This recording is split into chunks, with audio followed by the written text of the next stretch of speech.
Hi, I'm Mark from Samaritan's Well. We're going to talk about a very simple but really interesting subject to me, and we're going to call it an awe walk, A-W-E. But it could be in your backyard. It could be driving down the road. It could be in all kinds of ways. But I'll start with a simple story. G.K. Chesterton was a great writer in the 1800s and 1900s, a British writer, inspired C.S. Lewis, did great work himself. But one of the characteristics of this great Christian writer is that he was in awe of things. They said he could sit on a bench with his wife and just look at an earthworm and be in awe of that earthworm. So I want to tell you about a study that is just fascinating to me. It's a small study that was published in September of 2020 by the Journal of Emotion. They took people, 50 people, half went for just a normal weekly 15-minute walk outdoors alone for like 8 straight weeks. And they snapped selfies of themselves along the way. The other half took the same walks, took the same selfies, but they visited a new place each time, and they were specifically asked to note things that inspired a sense of awe, like tree colors or leaves underfoot. Participants also answered surveys about the emotions they felt on the walk and non-walk days. After analyzing responses and photos, scientists found that people who took the awe walks reported less distress and increasing awe.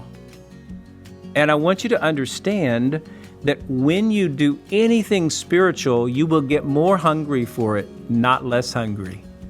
That's what they found in the study. Increasing awe, joy, compassion, and gratitude compared with people on the regular walks. The awe walkers also smiled more, made themselves smaller in their selfie photos, focusing more on the landscapes, a sign of a greater appreciation of the world around them. So I find that really fascinating.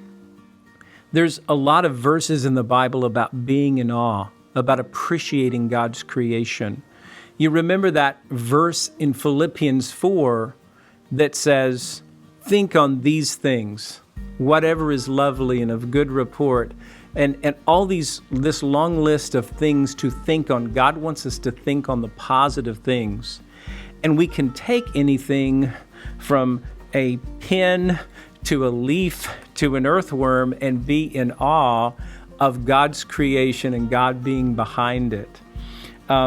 Jesus said in Matthew 18:3, assuredly I say to you, unless you are converted and become as little children, you will by no means enter the kingdom of heaven.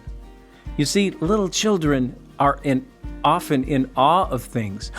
Dad, look at this. Mom, look at this. You know, we've seen it 1,000 times, so we may have become desensitized to that awe, but the children are not.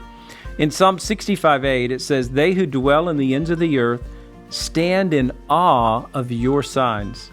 You make the dawn and the sunset shout for joy. Deuteronomy 10:21 says, he is your praise and he is your God who has done these great and awesome things for you, which your eyes have seen. Isaiah 66:2 says, for my hand made all these things. Thus all these things came into being, declares the Lord. But to this one I will look, to him who is humble and contrite of spirit, and who trembles at my word. Now think back to that story about G.K. Chesterton. He was humble enough to appreciate and be in awe of an earthworm.